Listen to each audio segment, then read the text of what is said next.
Somos Lisa y Diana, creadoras del podcast Simplemente Somos, un espacio en el que nos permitimos ser y sentir desde nuestras diferentes dimensiones, a través de reflexiones profundas y también de temas divertidos. ¿Qué aspectos nos definen como mujeres? ¿Cuál es nuestra posición en esta sociedad?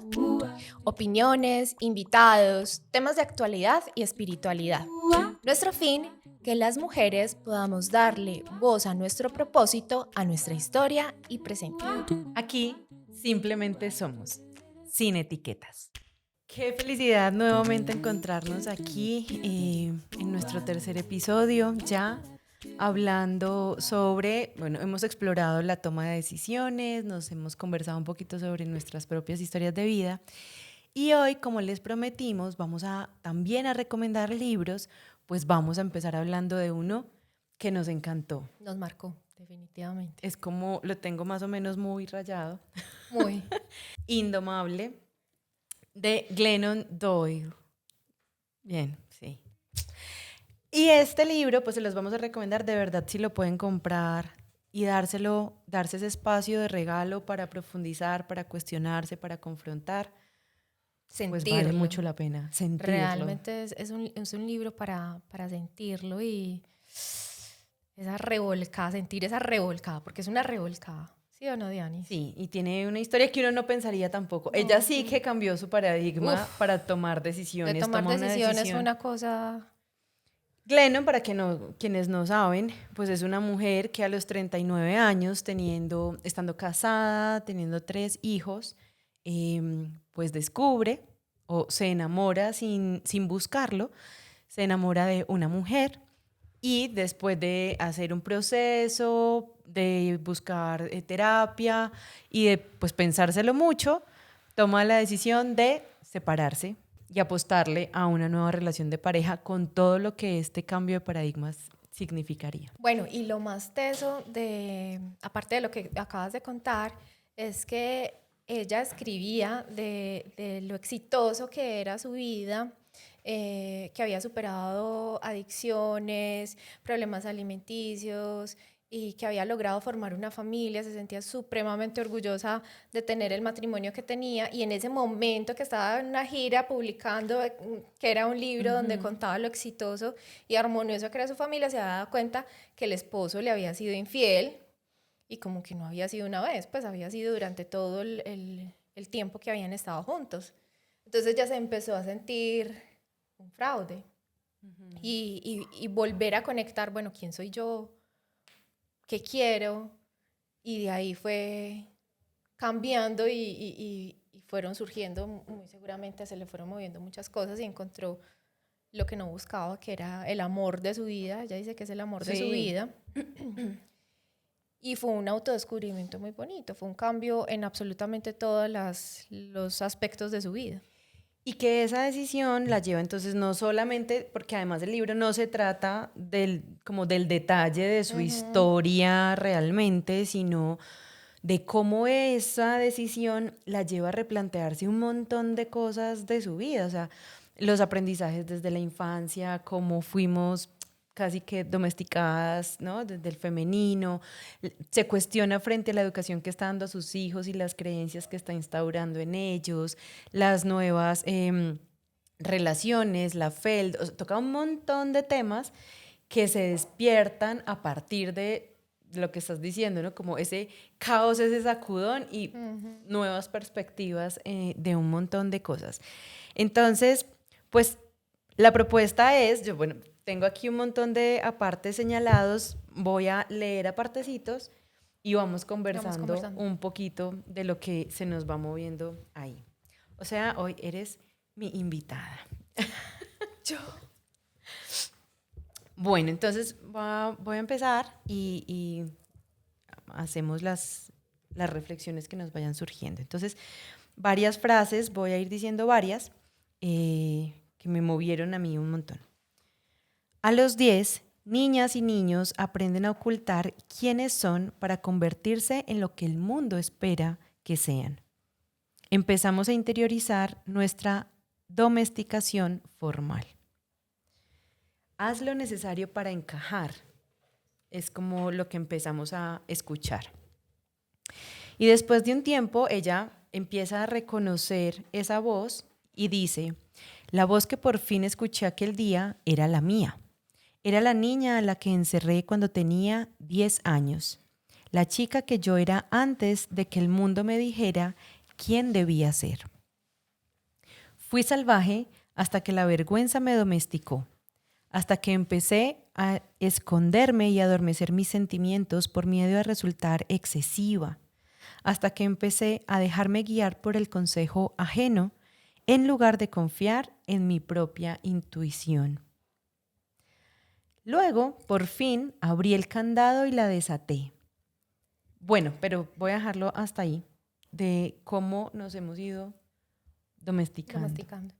Bueno, y eso tiene que ver mucho con lo que hablábamos en el podcast de la semana antepasada. Y es que, claro, nos domestican, ya tenemos como un libreto, el cual tenemos que continuar por el resto de nuestras vidas. Y nos olvidamos de esos deseos que es como hace parte como de esa parte salvaje, de ese disfrute, se nos olvida lo rico que pasábamos bailando. Yo me acuerdo que yo pasaba horas bailando ballet, o sea, yo ponía música clásica y bailaba y eso para Bailarina. eso para mí era, o sea, lo máximo. No había otra cosa más deliciosa en el mundo. Y se nos olvidan todas esas cosas, esos deseos por cumplir ese libreto. Es decir, tiene que ir al colegio a estudiar, tiene que terminar una universidad, trabajar, rendir, Y entonces nos vamos perdiendo y vamos como zombies domesticados. Y entonces ella después, pues ella lo logra abrir, ¿cierto? Logra abrir ese candado, pero también hace unas preguntas sobre si tendremos el valor de abrir esos propios cerrojos, si tendremos el valor de liberarnos, si saldremos al fin de nuestras jaulas y nos diremos a nosotras mismas, a nuestra gente y al mundo, aquí estoy. Porque ese lugar también es difícil, salir y decir, esto es lo que soy, esta es la que tienen aquí con ustedes. Claro, y pasa por igual hombres y mujeres. Y mucho, bueno, nosotras las mujeres hemos sido más bien educadas a que calladita es más bonita. Entonces es más el sentimiento de no incomodar, de no hacer, de no descubrirse, de que esto es lo que dicta y esto es lo que usted tiene que hacer y usted tiene que ser la abnegada, la sacrificada, etcétera, etcétera. La que no incomode. La que incomode. Y entonces se menciona otro de los puntos y es que las críticas no son las críticas crueles de personas que nos odian lo que nos aleja de nuestro saber, sino la preocupación silenciosa de aquellas que nos aman. Y entonces menciona y dice, decidí complacerme a mí misma en lugar de complacer a mis figuras parentales. Decidí hacerme responsable de mi vida, de mi alegría, de mi familia. Decidí hacerlo con amor. Fue entonces cuando me convertí en una mujer adulta. Ya nos convertimos en mujeres adultas. Sí será. Y es que, fíjate lo que hablábamos de los paradigmas con los que venimos, las creencias, y entonces es ahí también romper con ese padre y esa madre internos, ya no solamente con esos que están acompañándonos y los tenemos presentes, sino con esos que interiorizamos. Seguimos buscando, y seguimos buscando voces parentales en lo externo, en otras personas, en el jefe, en los compañeros. Claro, es que la voz del padre y de la madre va a seguir poniéndose, y si no somos conscientes, pues lo vamos a señalar mucho más fácil al esposo y resulta que el que está hablando es ese padre, esa voz que yo tengo ahí, es ese jefe, es esa amiga, ¿no? Todo el tiempo vamos a ir escuchando esas voces si nosotras mismas no nos damos el permiso de preguntarnos cuál es nuestra voz. Y defenderla. Y defenderla, que es otro punto, ¿no? ¿Cuál es mi voz? Y luego es... Pues esto soy yo y así se queda. Bueno, entonces ella dice algo con lo que estamos hablando en relación y es, parte del trabajo más difícil e importante de la vida consiste en aprender a separar las voces docentes de la verdadera sabiduría, la propaganda de la verdad, el miedo del amor. Y cita a Walt Whitman, cuando tengas que elegir algo entre algo que sabes y algo que otras personas te han enseñado a creer, escoge lo que sabes. Bueno, y hay una pregunta. ¿Cómo reconoce uno la verdadera sabiduría? ¿Cómo sabe uno que lo que le está hablando desde el otro lado es el saber propio y no esas voces? Porque a veces esas voces están tan arraigadas que es tan difícil identificar esa verdadera sabiduría. ¿Cómo reconoces cuando conectas con esa sabiduría y sabes que no es esas otras voces que te están hablando? Yo creo que una es, depende del tono Ujú. con el que llegue esa reflexión. A ver, cuéntame. No, si llega en forma de regaño o si esa afirmación me está diciendo el nombre completo, Eso no soy eso yo. no soy yo. Esa voz viene de atrás. ¿Sabes qué? Me gustaría meterme en tu cabeza. O sea, yo me imagino así los muñequitos hablándose el uno al otro. Y bueno, Diana. Diana, Ven. Ay, Dios mío. pero sí, o sea, la verdad es que sí, cuando yo siento ahorita, cuando hablábamos en el episodio anterior del cuerpo, creo que es una primer señal. Sí, total.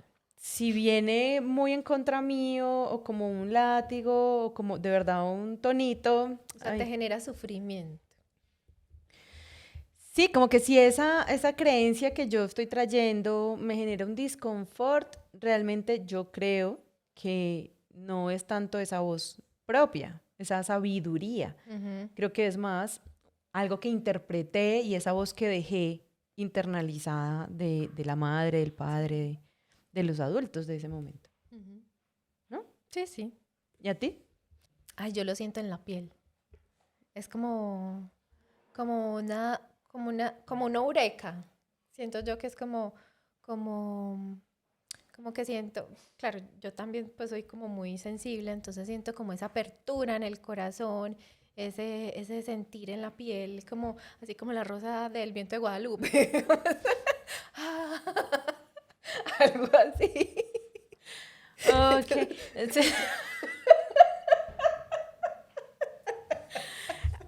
Hay una más terrenal, hay una más volada y eso también hace parte de simplemente somos.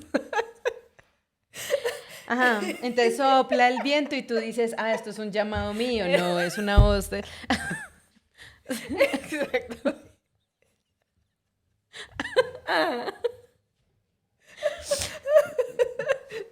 Oíste, pero realmente lo que estás diciendo de la piel, a pesar de que estemos en estos contrastes de elevamiento, van al cuerpo. O sea, Sí, las dos estamos sí, sí, coincidiendo en claro. que desde aquí, Claro, una de claro. las formas, pueden haber muchas Claro, pueden haber otras. muchas formas. El síntoma o la enfermedad también puede ser una forma también de entender Sí, por supuesto, pero por supuesto. que es una voz ahí. Pero no tanto la enfermedad, sino cuando viene la comprensión de por qué me está sucediendo esto.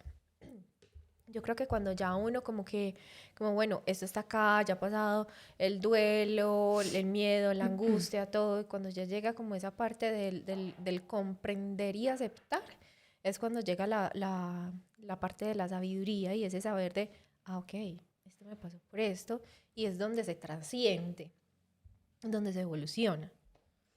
Ok. Aquí hay una frase que me parece preciosa y es, tener el valor de descartar lo que insulta al alma es cuestión de vida o muerte.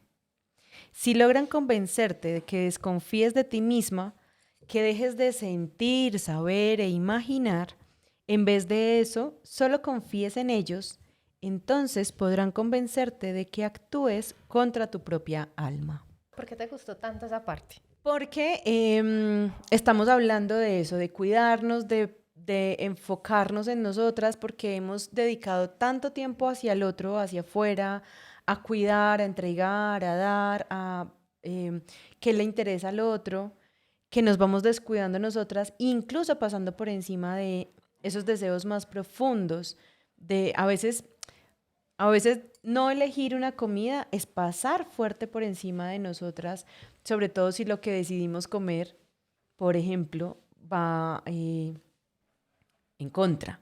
Entonces, el alma nos está mandando señales todo el tiempo, nos está diciendo cosas que necesitamos, lugares donde necesitamos estar, personas con las que necesitamos alejarnos, pero nuestro ego nos está brincando esta cultura fuerte del no incomodar, del pertenecer, del tener una imagen, pues nos hace muchas veces incluso pasar por ese llamado del alma. Entonces yo siento que esta frase de descartar lo que insulta al alma es como, wow, o el mantra. Eso es lo que... ¿Qué representa para ti el alma? Ay, no, Mariqui. No, Liz, ese es otro tema. Bueno, no, el alma es la esencia, es la sabiduría, esa vocecita que escuchamos que nos está diciendo, este es el camino, esto es lo que necesitas, esto te hace bien.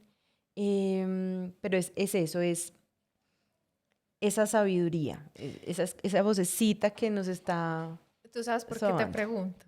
O ¿Por sea, qué? porque me parece muy bonito que aunque, o sea, no lo veas directamente, lo intuyes, y es que hay una parte que es mental y otra parte que es más elevada, que es el alma. Y entonces, ¿cómo interpretas tú ahí? Entonces tú interpretas la mente como el yo desde el ego, y el alma es lo más puro y lo más elevado para ti. Pero yo no la veo tan elevada. Ujú. Por eso hablo como más desde la sabiduría, más desde el amor. Porque además cuando hablo del amor no estoy hablando que todo vuelvo y juega, no Ujú, que todo sea rosa. ujú. Hay decisiones que son importantes y que pueden ser dolorosas Pero desde el amor. si tienen sentido y son Ujú. desde el amor. Eh, entonces a eso para mí es un poquito Ok. más ahí. No, no es como el alma y todos, oh, nos iluminamos porque además entonces se volvería también muy contradictorio y muy difícil poder hablarnos entre todos y decir, ay, estamos creciendo, sí, es complicado como describirlo en ese sentido, pero sí es como sentir el llamado del alma, es esa parte de ti que sí tiene una sabiduría, que está más allá de las creencias, más allá de los deberías, más allá de lo que se O espera sea, tu de verdadero yo. ti, tu Para ti verdadero el yo. alma es tu verdadero yo. Listo. ¿Y para ti? Exactamente lo mismo. Ay, qué bueno. La profe Liz, chule. Bueno, entonces voy a seguir. Vamos a ir a otras apartes porque de verdad que tiene unas cosas muy, muy chéveres que tienen que ver también, o sea, nada se aleja de todo lo que venimos hablando. Y ella hace otras preguntas y es, ¿por qué confío más en cualquier persona del mundo que en mí? ¿Dónde diantre está mi yo? ¿Cuándo perdí el contacto con ella? Y continúa. Cuando una mujer entiende por fin que complacer al mundo es imposible, es libre para descubrir cómo complacerse a sí misma. Pero voy a seguir, espéreme un Ok, momento. ok, ok. Este viene un poquito más largo. Lastimamos a las demás y otras personas nos lastiman. Nos sentimos excluidas, experimentamos envidia, pensamos que no damos la talla, enfermamos y nos fatigamos. Albergamos sueños no realizados y grandes remordimientos. Estamos convencidas de que nacimos para algo más y de que no merecemos siquiera lo que tenemos. Nos invade la euforia y luego no sentimos nada. Deseamos que nuestras madres y nuestros padres se hubieran esmerado más. Traicionamos y nos traicionan, mentimos y nos mienten. Nos despedimos de animales, de lugares, de personas sin los que no podemos vivir. Nos aterroriza morir e igualmente vivir. Nos hemos enamorado y desenamorado y otras personas se han enamorado y desenamorado de nosotras. Nos preguntamos si lo que pasó aquella noche significará que ya nunca podrá volver a tocarnos sin que sintamos miedo. Vivimos con rabia que amenaza estallar. Sudamos, nos abotargamos, tenemos gases y pieles grasas. Amamos a nuestras hijas e hijos, anhelamos tener descendencia, no queremos tener descendencia. Estamos en guerra con nuestros cuerpos, nuestras mentes, nuestras almas. Estamos en guerra unas personas con otras. Desearíamos haberlo dicho todo aquello mientras aún estaban aquí. Están aquí y seguimos sin decirles todo eso. Sabemos que no lo haremos. No nos entendemos a nosotras mismas. No entendemos por qué lastimamos a nuestros seres queridos. Queremos ser perdonadas. No podemos perdonar. No entendemos a Dios. Creemos, no creemos en absoluto. Nos sentimos solas. Queremos que nos dejen en paz. Queremos encajar. Queremos ser amadas. Queremos ser amadas. Queremos ser amadas. Si esta es la experiencia humana que todas compartimos, ¿de dónde hemos sacado la idea de que hay algún otro modo mejor, más perfecto, más completo de ser humanas? ¿Dónde está ese ser humano que funciona correctamente, a partir del cual medimos nuestro desempeño? ¿Quién es? ¿Dónde está? ¿En qué consiste su vida? Si no consiste en todo esto, me liberé tan pronto como comprendí que mi problema no es que no dé la talla como ser humano. Mi problema es que no doy la talla como fantasma. Wow. Wow. ¿De dónde sacamos la idea que tenemos que ser perfectas? Pues desde muy chiquitos nos estamos comparando, nos están comparando. Y si pensamos en nuestros niños, seguramente también ha pasado, ¿no? Mira ese niño cómo sí comparte. Uh-huh. Mira esa niña cómo no pega.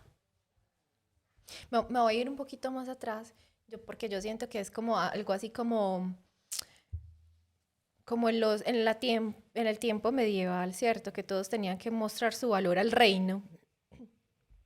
Entonces, los hombres tenían que mostrar su valor a partir de unos parámetros, ¿cierto? Entonces, que era producir para darle al reino, o ser el guerrero, o tener una posición y tener un papel claro. Lo mismo para las mujeres. Tenía que cumplir su función en el reino, pero todo era dictado por alguien más.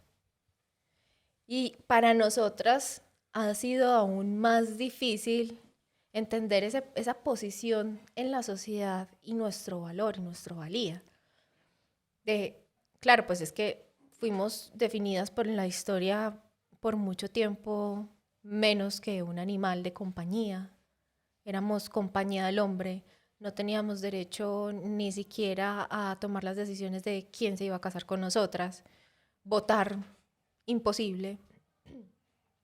Entonces, claro, yo siento que es como esa necesidad que viene ancestral y de tanto tiempo de decir, yo estoy aquí, soy una persona, soy un humano, como sea, y no soy perfecta, pero así no sea perfecta, valgo, soy valiosa. Entonces yo siento que eso viene como desde atrás. Me hiciste acordar, no sé si fue en otro libro que leímos donde mencionaba eso, ¿no? Como teníamos que sobresalir, teníamos que ser llamativas y atraer para que ese rey o para que esos hombres pudieran elegirnos. Y eso nos implicaba un esfuerzo más allá de lo que naturalmente hubiéramos podido tener, ser. Claro, y mira lo que estás diciendo ahí. Siempre hemos sido elegidas. Yo necesito destacarme porque necesito ser elegida, porque pues nunca tenían la capacidad de decir, ay, voy a elegir al esposo. Sí, o si somos muy amigas o vamos muy igualitas, pues entonces no me van a ver. No voy a resaltar, y entonces ¿yo qué voy a hacer? Me voy a quedar sin esposo, y sin esposo me quedo sin sustento, porque no puedo defenderme yo sola, no puedo hacer ninguna labor, no puedo hacer absolutamente nada. Entonces tengo que tratar de ser vista de alguna manera. Entonces, ¿qué buscaban? Buscaban la perfección.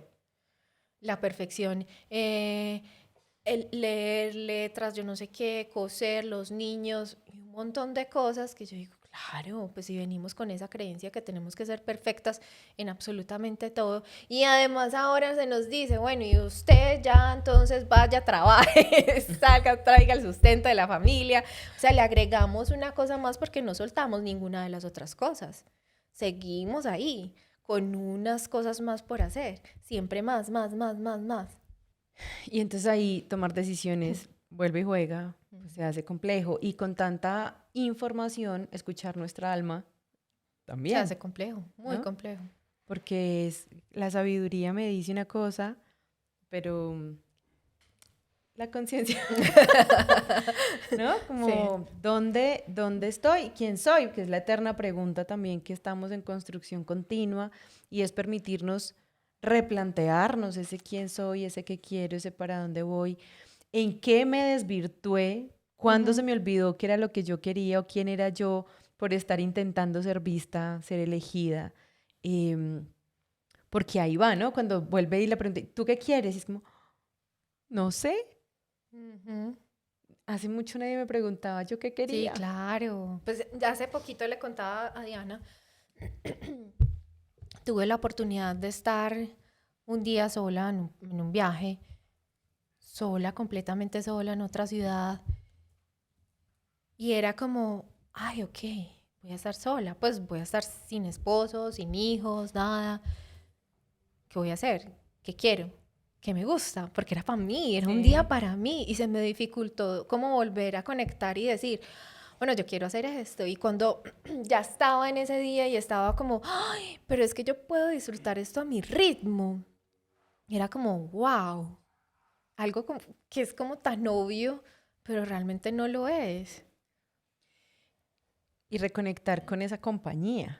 Total. Porque hemos dejado de ser una buena compañía para nosotras, ¿no? Es como llenándolo de ruido, llenándolo de tareas. Si somos mamás, entonces, pues de muchas actividades, de responsabilidades, que además ahora nos facilitan ese distraernos, ¿no? Porque es como, ay, no, yo sí quería meditar, la verdad quería sacar ese espacio, pero Ujú. eh, justo llegó mi hijo en ese momento y no pude, ¿no? Y entonces empezamos a acumular un montón de sobreestímulos que dificultan que estemos en esa pausa, en ese Claro. reconocer ese ritmo que estás diciendo, que me parece precioso, y es, ¿cuál es mi ritmo? Porque también terminamos moviéndonos al ritmo de la pareja, Claro, del pues es que, trabajo. claro, pues yo me fui para museos, a mi esposo no le gusta ir a museos, y yo pues, o sea, yo necesito quedarme absorbiendo un cuadro. O sea, para mí es como un estado meditativo ver el arte de otra persona y sumergirme en las emociones de esa persona. Pues y siempre que voy a un museo con mi esposo es como, ya, Ajá, siguiente. ajá, pues, ¿qué le estás mirando? Ya lo viste, o sea, next. Bueno, y son esas pequeñas cosas que uno piensa que no son importantes, pero realmente terminan nutriéndote muchísimo. Así es. Y digamos que a partir de esas preguntas que estabas haciendo de cuándo aprendimos a, a descartarnos o a dudar de nosotras, pues Glennon también pone aquí otras preguntas y unas reflexiones muy, muy valiosas que también quiero compartir. ¿Por qué a las mujeres nos parece digno autodescartarnos? ¿Por qué creemos que lo que nos emociona y nos colma perjudicará a otras personas? ¿Por qué desconfiamos de nosotras mismas en un modo tan absoluto? Cuando somos niñas, nuestras familias, docentes e iguales insisten en que nuestras protestas, opiniones rotundas y sentimientos intensos son excesivos y poco femeninos. Así que aprendemos a no confiar en nuestras personalidades. Los cuentos infantiles nos advierten que las niñas que abandonan el sendero sufren de ataque de grandes lobos.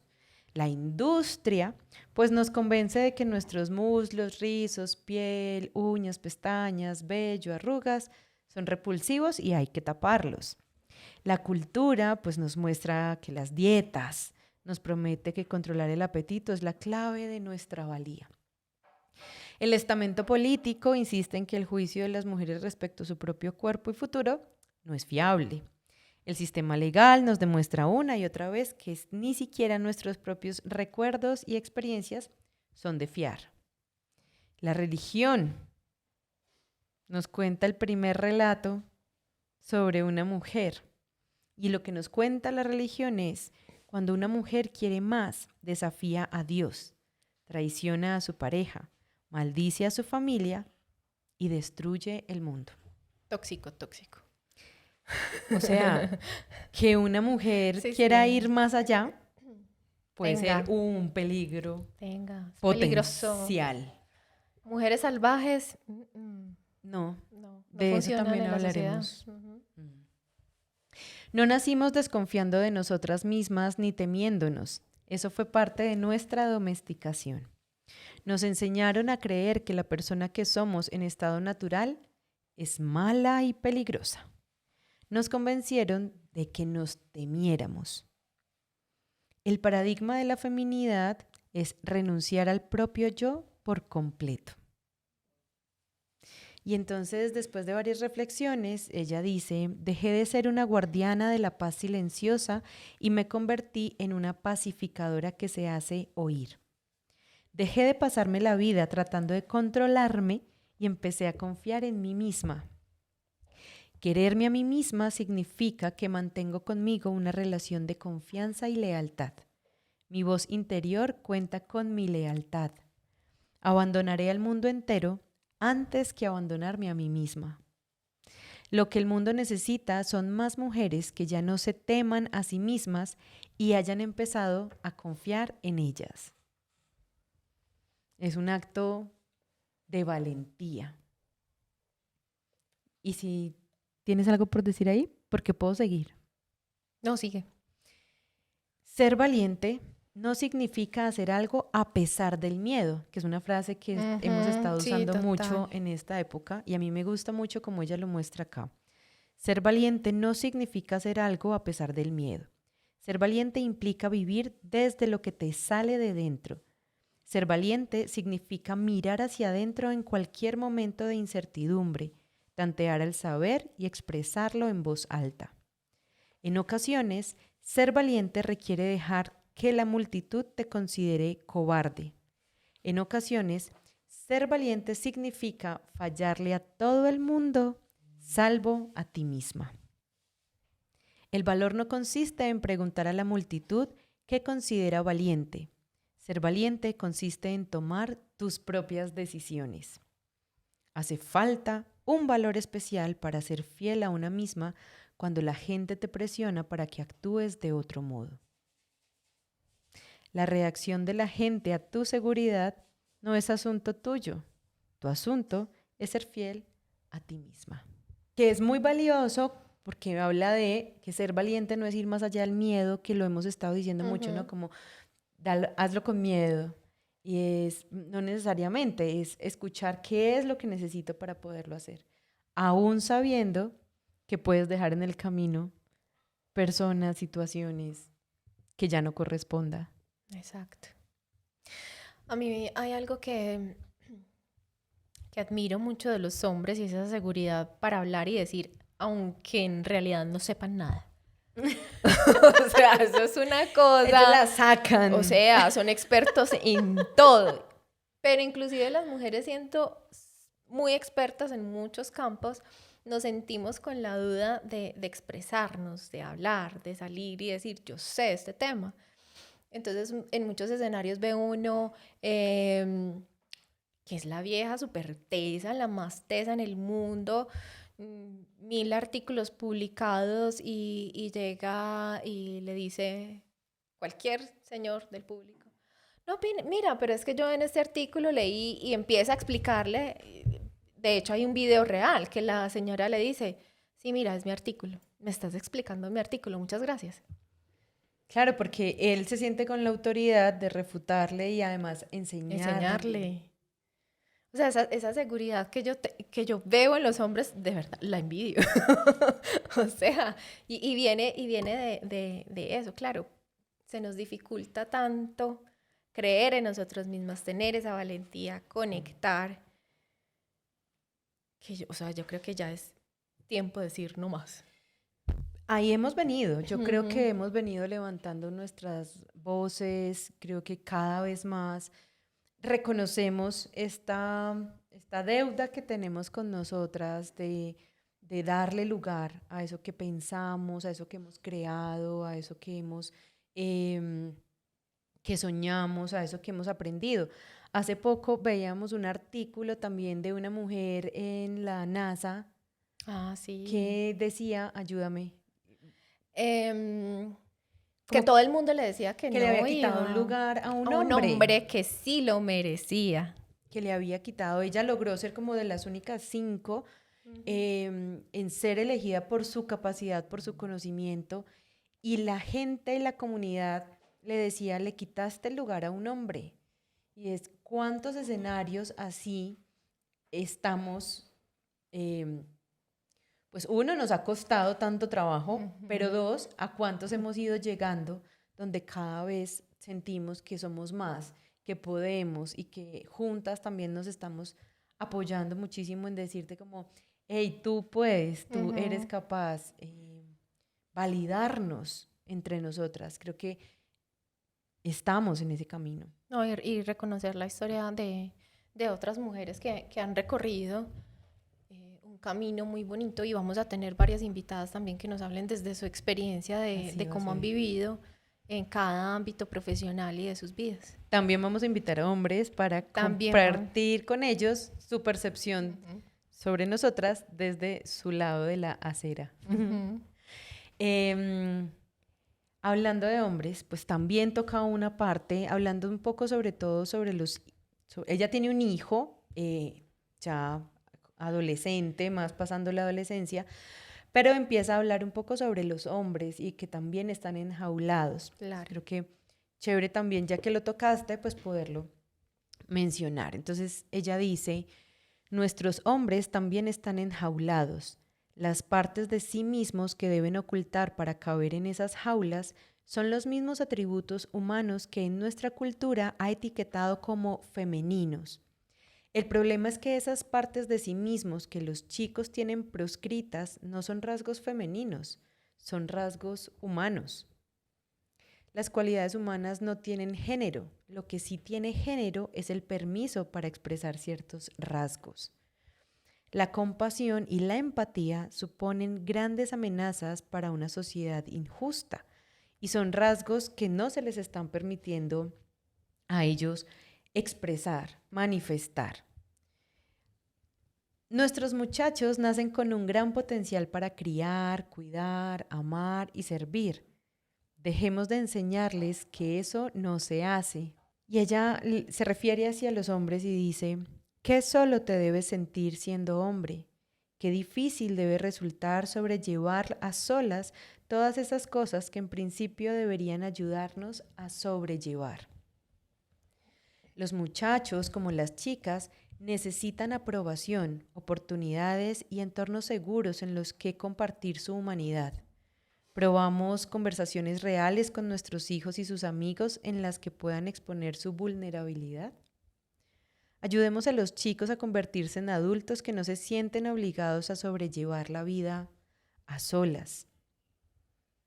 No es horrible y me parece de todo lógico esto que ha venido pasando, cómo las mujeres estamos igualmente envenenadas por los cánones culturales de la masculinidad.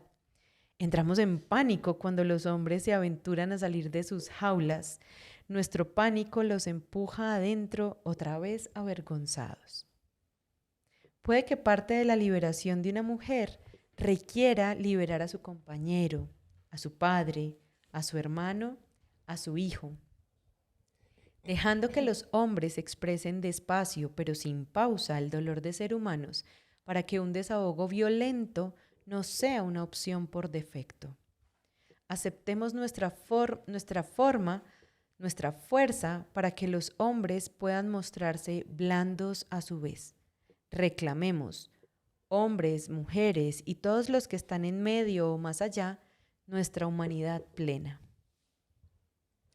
Qué bonito. Escuchándote, pensaba esa falta de poder dar ese espacio a que el hombre se muestre vulnerable con emociones, que le permita, no sé, llorar, sentir tristeza, rabia, frustración, etcétera. Tiene que ver mucho con la violencia que vivimos, porque es que entonces llega un momento en que explotan, pero explotan desde una emoción totalmente desbordada, hiriendo en guerras, mostrando, o sea, un lado muy oscuro. Cuando de pronto se podría llegar a, bueno, vamos a analizar esta emoción, vamos a llorarla, vas a sentir, es bien sentirte vulnerable, está bien sentirte triste y que ellos no siento, no sé, ¿qué piensas tú que la violencia puede venir también de ese espacio donde no se le permite ser al hombre? Claro, además porque fíjate que la violencia, la salud mental también, ¿no? Como se ha descuidado porque así como venimos hablando tan fuerte de lo que nosotras aprendimos, pues ellos aprendieron entonces a llorar no, triste no, fuerte, proveedor, contenga, sostenga. Y entonces, cuando uno dice quién cuida al padre, por ejemplo, quién cuida al hombre, cuáles son los espacios de desahogo y de contención que tienen ellos, porque entonces, pues vamos a ser vulnerables, como así. Y si nosotras como parejas vamos y le decimos como, ¿te sentiste triste? Es como, para un momento, ¿no? A no ser que ellos sientan la confianza y el lugar seguro para hacerlo. Claro. Y tenemos también que como mujeres permitirnos ser ese lugar de resguardo, ese lugar seguro para que juntos podamos acompañarnos incluso en la vulnerabilidad. Pero ahí tenemos que romper también con esta estructura que traemos machista, patriarcal, paternalista, donde, porque nos pasa cuando viene un hombre vulnerado, frágil, Ay, no, hay una pulsión inmediata como de, no, ¿qué? ¿qué le pasó? ¿Por qué me estás Sí. diciendo esto? Entonces también nosotras tenemos que irnos moviendo para poder recibir ese otro lado que además tanto exigimos, ¿no? Sí, Porque sí, es ambiguo. claro. Esa relación que vamos tejiendo ahí con el permiso, no permiso, de lo que el hombre puede decir, hacer o sentir. Bueno, y entonces hablamos del padre y entonces voy a irme metiendo por el lado de la madre, porque también hay unos aprendizajes ahí o como unos roles que hemos ido asumiendo cuando nos hacemos madres. Viene un poco la culpa, que de esa seguramente Un será poquito, un capítulo completo, un pero episodio hasta entero. varios, yo creo. Pero en este ella habla de cómo nos martirizamos en nombre de la descendencia. Entonces voy a leerte porque Dedo en la llaga. aquí sí me vengo con toda. Las madres se han martirizado en nombre de su descendencia desde el principio de los tiempos. Qué carga tan terrible para nuestros hijos e hijas saber que por su causa sus madres han dejado de vivir. Qué terrible carga para nuestras hijas saber que si deciden ser madres, ese será también su destino. Porque si les enseñamos que ser mártires es la máxima expresión del amor, en eso se convertirán. Se sentirán obligadas a amar como amaron sus madres, a fin de cuentas. Creerán que tienen permiso para vivir plenamente solo en la medida en que sus madres se permitieron vivir. Si seguimos ofreciendo el legado del sacrificio a nuestras hijas, ¿quién le pondrá fin al ciclo? ¿Qué mujer llegará a vivir? ¿Y cuándo empieza la sentencia de muerte? ¿En el altar? ¿En la sala de partos? ¿Con el nacimiento de quién? ¿De nuestra descendencia o con el nuestro? Cuando llamamos amor al sacrificio, enseñamos a las más jóvenes que allí donde empieza el amor, la vida termina.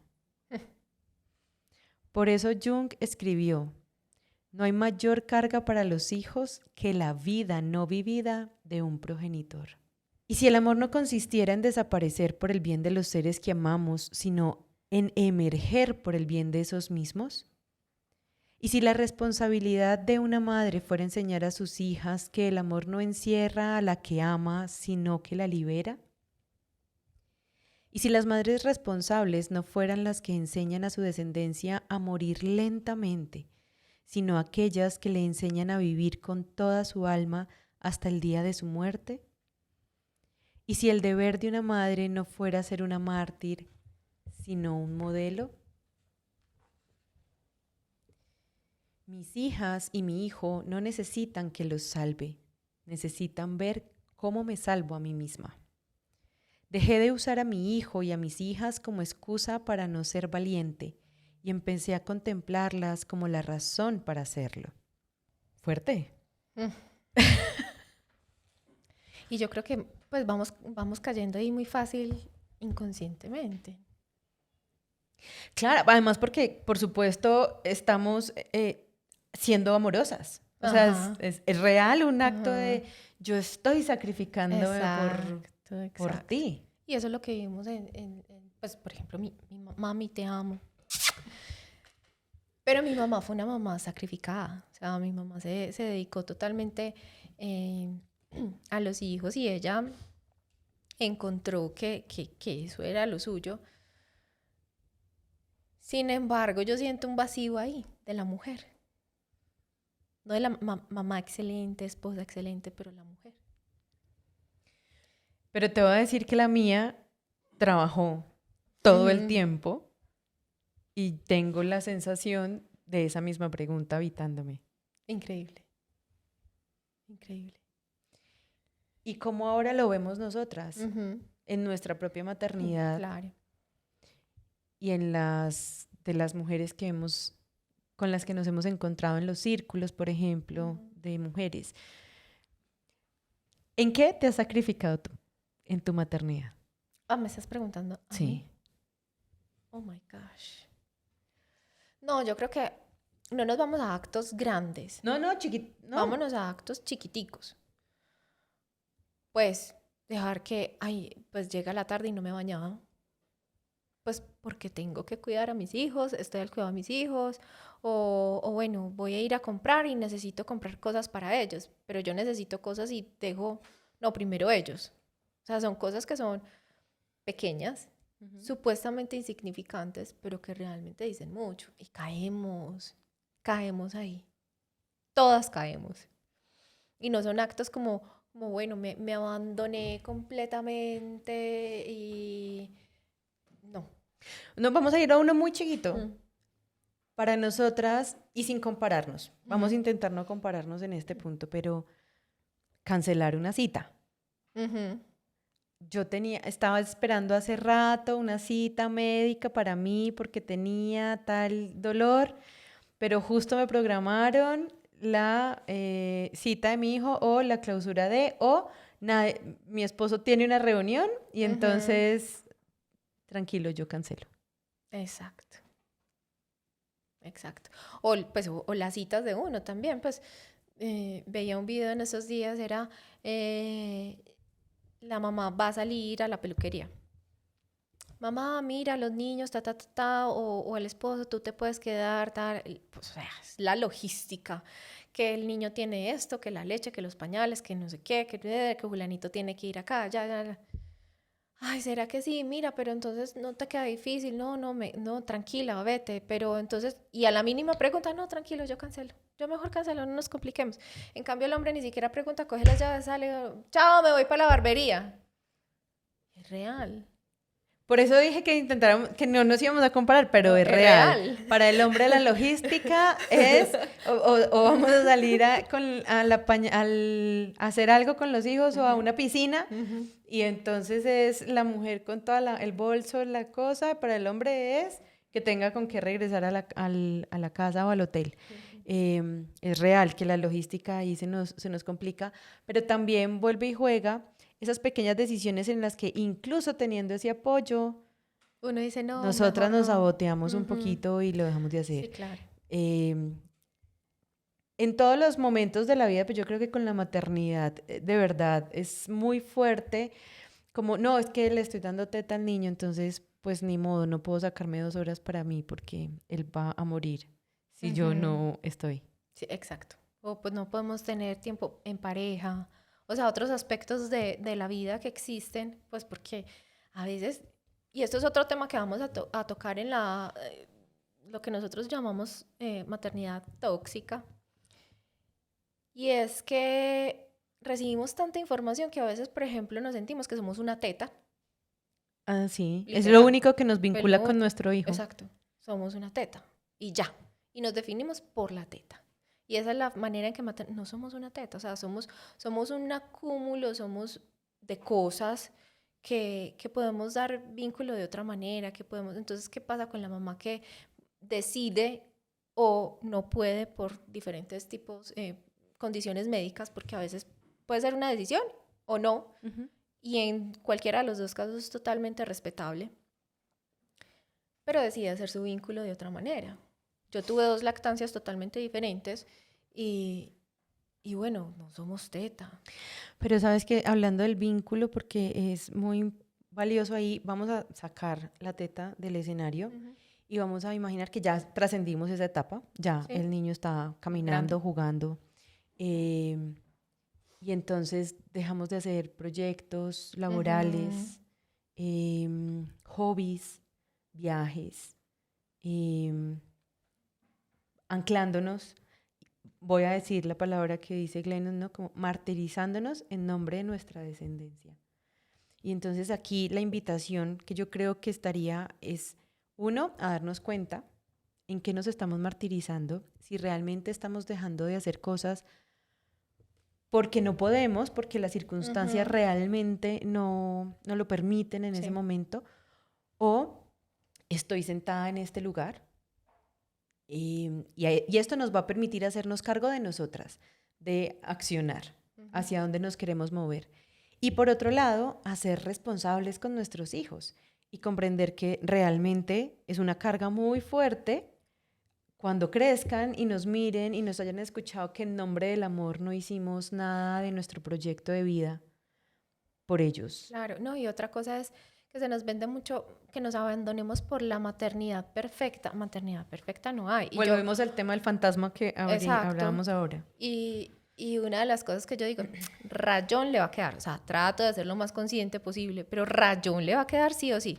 Entonces, nada, la listica de No, la ese terapia, también será otro listo. episodio y va Ajá. a ser el de motivos para comenzar a ahorrar para el Para, psicólogo de nuestros para la hijos. terapia, sí. Porque hay que aceptar, no somos perfectas, no somos perfectas, estamos todos sanando, a mí me gusta sanar, pero bueno, estamos trascendiendo un montón Resignificando. resignificando, trascendiendo un montón de experiencias que tuvimos cuando estábamos en la infancia y todos estamos en ese proceso y es una cosa, una infinidad de cosas que obviamente algo se nos sale, algo siempre se nos sale. Entonces, nada, mi hijo, hágase responsable de lo suyo, yo me hago responsable de lo mío, perfecta no soy, y en eso quedamos claros, no me voy a sacrificar. Que también vamos a hablar en otro episodio de cómo el instinto materno ha sido un asunto cultural Impuesto, que no es que lo mismo. me explotó la cabeza Sí. cuando leímos ese artículo y creo que va a ser también de una conversación muy interesante con quienes nos están escuchando. Em, Hemos hablado de cómo aprendimos a domesticarnos desde muy niñas, de cómo dejamos de escuchar nuestra voz, de cómo nos hemos aturdido, sobresaturado de todo lo que los demás esperan de nosotras o creen que es lo que debería ocurrir. Em, Hemos hablado de cómo los hombres también están ahí encerrados en una jaula desde estos paradigmas de lo que ellos deberían también ser o sentir. Acabamos de hablar sobre la maternidad y cómo nos martirizamos muchas veces en nombre de los hijos. vamos cerrando, nos queda...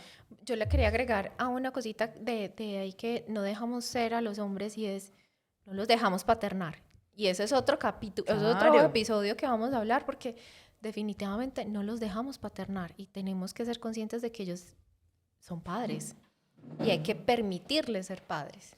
Es que, fíjate que ella lo decía, ¿no? Y es como, ellos nacen con estas cualidades también Sí. de cuidar, de proteger, pero no les permitimos, y muchas veces cuando ya nos venimos a hablar de los padres, estamos hablando que las niñas sí crecemos con la capacidad de cuidar, de maternar, Ay, que es instintivo. que es instintivo. Pero no es aprendido. No, sí es aprendido. Entonces, también reconocer que desde niños necesitamos dejarlos cuidar, a las que somos madres de niños y estamos cercanas también a otros niños, pues dejarlos cuidar, dejarlos conectar con esa habilidad, Claro. esa empatía, y luego como adultas a nuestras parejas también dejarlos jugar, confiar, entregarles al hijo y entender que es el papá y que como papá quiere lo mejor para su hijo a su manera. A su manera. Porque es No a mi papá, manera. no es mamá. Nunca va a ser así. Y ahí será de otra historia. Bueno, entonces, ya para terminar, voy a cerrar con 2 frases pues que hacen alusión a todo lo que hemos venido hablando. Cada vez que puedas elegir entre decepcionar a otra persona o decepcionarte a ti misma, tu deber es decepcionar al otro. No me quedaré nunca más en una habitación, conversación, relación ni institución que me exija abandonarme a mí misma. Cuando mi cuerpo me diga la verdad, lo creeré. Ahora confío en mí, así que no sufriré de manera voluntaria, ni en silencio, ni durante mucho tiempo. Qué lindo. Qué lindo. Bueno, muchísimas gracias, Dianis, por estar aquí, por tu sabiduría.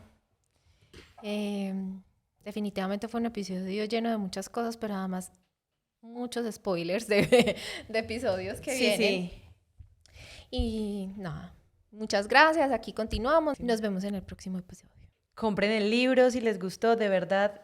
Les parece que leí mucho, pero tiene mucho. Es que es muy poderoso. Para leer, así que léanlo. Esperamos que les haya gustado tanto como nos lo disfrutamos nosotras. Síganos en nuestras cuentas de Instagram como Simplemente Somos Podcast. En YouTube estamos igual.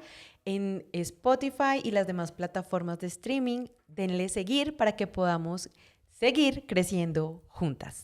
Chao.